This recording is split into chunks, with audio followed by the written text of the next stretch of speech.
Movie start होती है और हम मार्टी को देखते हैं। वो आज बहुत ही सस्पिशियस था। वो मूवी देखने के लिए गया था पर अचानक से मूवी के बीच में से उठकर चला जाता है। अपने साथ वो उसके टीनेज कोवर्कर को भी लेकर गया था जो उसकी गवाही दे सके। मूवी के बीच में उठकर चला जाता है और बाद में फिर से मूवी देखने के लिए आ गया। इसके बाद हम हमारा और एक मेन कैरेक्टर देखते हैं। इसका नाम है वॉल्टर। अपना काम खत्म कर अपनी वाइफ को छोड़ने के लिए स्टेशन पर आया। उसकी वाइफ का नाम है क्लारा। तो एक दूसरे के साथ बहुत अच्छे से टाइम स्पेंड किया करते थे। इस तरीके से ट्रिप लेते थे और अपनी रिलेशनशिप को बरकरार रखते थे। पर अब ये सब नहीं होता। वॉल्टर उन दिनों को मिस करता है। वॉल्टर को बुरा लगा और घर आकर अपनी न्यूज स्टोरी पर काम करना स्टार्ट कर देता है। नेक्स्ट सीन में हम देखते हैं कि मार्टी की वाइफ की डेथ हो चुकी है। इस डेथ को इन्वेस्टिगेट करने का काम ये लॉरेंस का था। लॉरेंस एक खतरनाक डिटेक्टिव है। एक चीज को अगर वो पकड़ ले तो जल्दी से जाने नहीं दे सकता। क्लारा जब अपनी मदर के यहाँ से वापस आए तो वॉल्टर और उसके घर पर एक पार्टी थी। क्लारा के हाउस में गेस्ट का आना ये भी उसे अच्छा नहीं लगता। वो हमेशा कंप्लेन ही करती रहती है। वॉल्टर हमेशा सारी सिचुएशन को सुधारने की कोशिश करता रहता है। आज इस पार्टी में वॉल्टर की एक फ्रेंड उसके साथ अपनी फ्रेंड को लेकर आई थी। इसका नाम था एली। इन दोनों का इंट्रोडक्शन हुआ और एक दूसरे से बात करने लग गए। ये बात क्लारा को अच्छी नहीं लगती। एली ने वॉल्टर से पूछा कि तुम करते क्या हो। वॉल्टर ने कहा कि मैं आर्किटेक्ट हूँ पर मुझे राइट करना अच्छा लगता है। वो गेस करता है कि एली भी क्रिएटिव है। शायद वो सिंगिंग करती है और ये गेस राइट था। ये दोनों और बात करते हैं तभी वॉल्टर का फ्रेंड इन्हें इंटरप्ट कर देता है। रात में क्लारा ने वॉल्टर को एली के बारे में पूछा।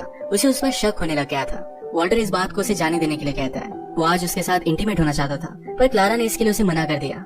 वॉल्टर उसे पूछता है कि आजकल तुम्हारा मूड ऐसा क्यों होता है। इन दोनों में कोई भी फिजिकल रिलेशन हुए बहुत दिन हो गए थे। वॉल्टर फिर से निराश होकर अपनी स्टोरी लिखने लग जाता है। नेक्स्ट सीन में हम देखते हैं कि लॉरेंस मार्टी से मिलने के लिए आया हुआ था। लॉरेंस का पूरा शक मार्टी पर है कि उसने अपनी वाइफ को मार डाला होगा। वो उसे कहकर जाता है कि किलर कितना भी स्मार्ट हो मैं उसे पकड़ ही लूंगा। अगली रात वॉल्टर जब काम कर घर पर आया तो क्लारा अब भी उस पर गुस्सा थी। कहती है तुम एली के साथ ही क्यों ना टाइम स्पेंड करते, तुम्हें तो वही अच्छी लगती है। अब वॉल्टर को गुस्सा आ गया था। वो फिर से उसके साथ फाइट नहीं करना चाहता था तो गुस्से में वहाँ से निकल गया। नेक्स्ट सीन में लॉरेंस को मार्टी की वाइफ की डेथ की केस के बारे में पूछा जाता है। लॉरेंस ने कहा कि मैं मार्टी को पकड़ लेता पर उसके साथ उस रात उसका काम करने वाला था। उसने गवाही दी है कि मर्डर के वक्त मार्टी उसके साथ था। इसी वजह से वो बच गया है। जिसने मार्टी के लिए गवाही दी थी उसी के साथ काम करने वाला एक टीनेजर था। उसका नाम था टोनी। एक दिन जब लॉरेंस स्टोरी से पूछताछ कर रहा था तो मार्टी देख लेता है। मार्टी टोनी के पास आया। कहता है जो आंसर तुम पहले देते आ रहे हो वही हमेशा तुम्हें कंटिन्यू रखना है। सच उन्हें पता नहीं चलना चाहिए। अगले दिन वॉल्टर फिर से जब काम पर आया तो क्लारा फिर से उसके साथ झगड़ रही थी। वो कहती कि तुम्हें और एली को पार्टी में सब लोगों ने देखा था।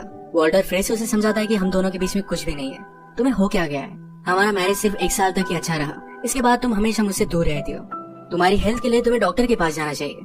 वॉल्टर ने बहुत बार सजेस्ट किया था पर क्लारा किसी भी साइकेट्रिस्ट के पास जाने के लिए मना कर रही थी। इस बार उसकी बात मानने के लिए रेडी हो गई। गुस्से में अपने रूम में चली गई। वॉल्टर गुस्से में कहता है तुम अब घर में अकेले रहो, मैं यहाँ से जा रहा हूँ। वो बाहर में आकर न्यूज़पेपर में मार्टी की वाइफ की डेथ के बारे में पढ़ रहा था।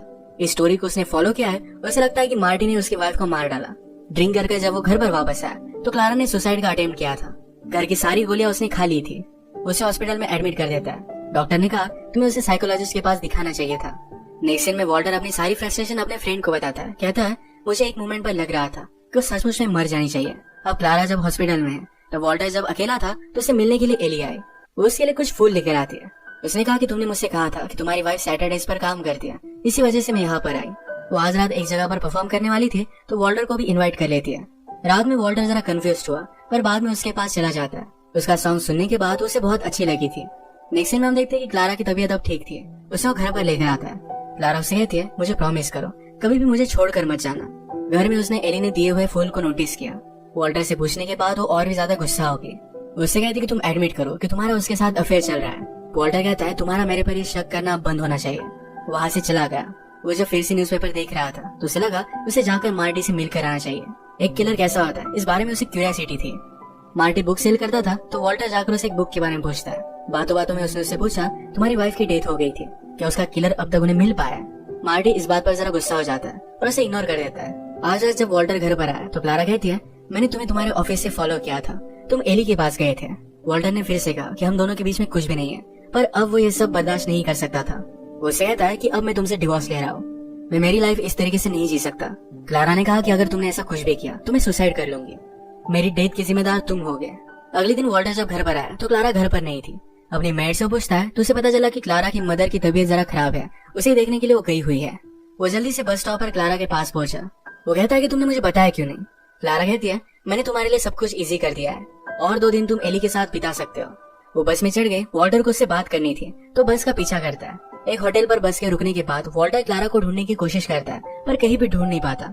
सुबह जब वो घर पर पहुंचा तो उसकी मेड कहती कि क्लारा की मदर की डेथ हो चुकी है। वो क्लारा को तुरंत कॉल करना चाहता था, पर क्लारा उसकी मदर के यहाँ पहुंची ही नहीं। हमें डायरेक्टली क्लारा की डेड बॉडी दिखाई जाती है। एक बड़े से ब्रिज से नीचे गिरकर उसकी डेथ हो गई थी। वॉल्टर को बहुत बुरा लगा। इस केस की भी इन्वेस्टिगेशन करने वाला डिटेक्टिव ये लॉरेंस ही था। लॉरेंस वॉल्टर से पूछता है कि क्या क्लारा ने सुसाइड की होगी। वॉल्टर कहता है कि उसने प्रीवियसली सुसाइड का ट्राई किया था, तो शायद ये भी हो सकता है। लॉरेंस पूछता है कि उस रात हुआ क्या था। वॉल्टर ने कहा कि मैं क्लारा से मिलने के लिए गया था। वो जब अपनी मदर के पास चली गई तो मैं अपने फ्रेंड को बता देता है कि मैंने तुम्हारे बारे में पुलिस को बताया हुआ है। एली को ये बात उतनी अच्छी नहीं लगती। नेक्स्ट सीन में लॉरेंस मार्टी से मिलने के लिए आया हुआ था। वो कहता है जिस तरीके से तुम्हारी वाइफ की डेथ हुई थी उसी तरीके से क्लारा की भी डेथ हुई है। मैं इस बात को इग्नोर कर देता, पर जब भी वाइफ की डेथ होती है तो बहुत बार इसके पीछे हस्बैंड नहीं होते हैं। तुम्हारे साथ काम करने वाले टोनी से भी मैं आजकल बात कर रहा हूँ, देखते आगे क्या होता है। लॉरेंस की इस तरीके से इन्वेस्टिगेशन करने की वजह से मार्टी जरा डिस्टर्ब हो गया था। अगले सीन में क्लारा के फ्यूनरल हुआ। वॉल्टर अपने फ्रेंड के साथ था। उसे कहता है कभी कभी मुझे लगता था कि मैं उसे मार डालूं। उसे इस बात के लिए बहुत ही बुरा लग रहा था। मार्टिन का फ्रेंड कहता है कि लगने में और करने में बहुत डिफरेंस होता है, ज्यादा वरी मत करो।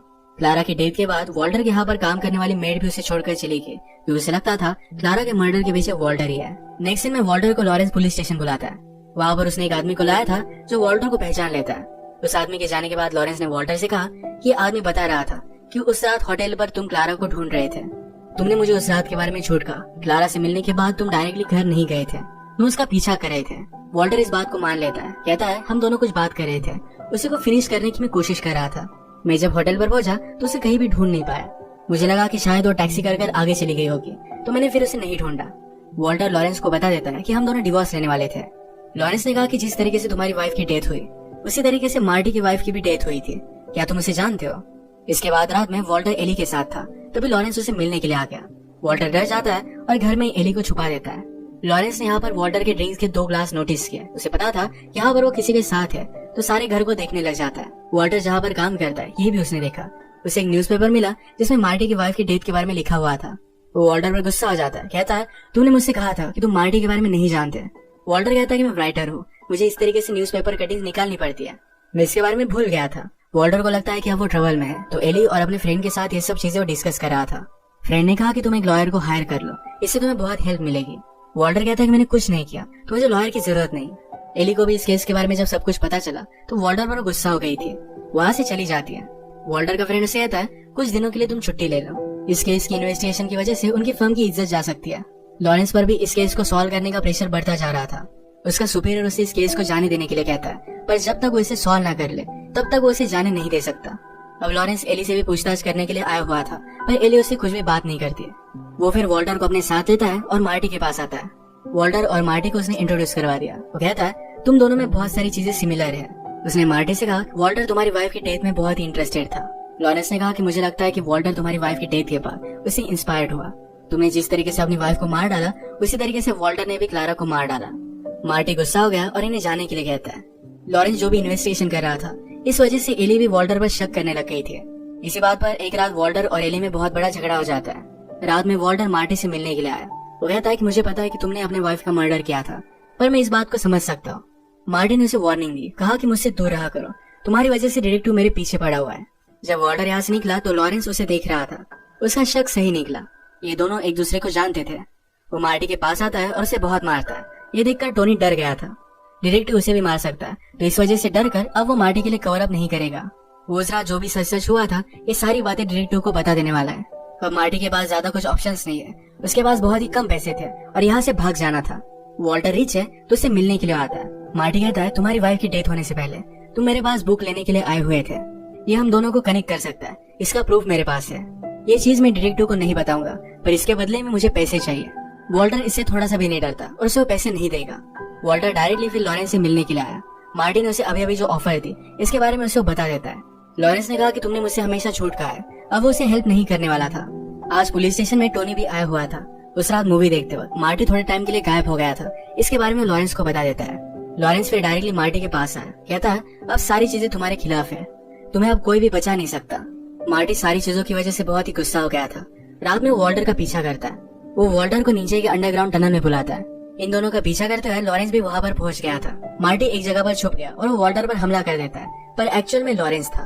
वो जोर जोर से चिल्लाने लग गया कि मैंने ही अपनी वाइफ को मारा था। उसने बाद में देखा कि जिसको उसने मारा ये डिटेक्टिव लॉरेंस है।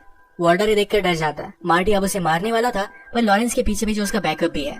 इन वक्त पर आकर मार्टी पर गोली चलाकर वो वॉल्टर को बचा लेता है। वॉल्टर थोड़ा सा इंजर्ड है, पर वो अभी जिंदा है। वहाँ पर बड़े बड़े हम उसके फेस पर स्माइल देखते हैं। अब पुलिस को लगेगा क्लारा का मर्डर भी मार्टी ने किया था। लॉरेंस इन सब चीजों को फिगर आउट कर सकता था, पर उसकी भी डेथ हो चुकी है। वॉल्टर की स्माइल हमें सस्पेंस में छोड़कर जाती है, क्योंकि शायद उसने क्लारा का मर्डर किया था।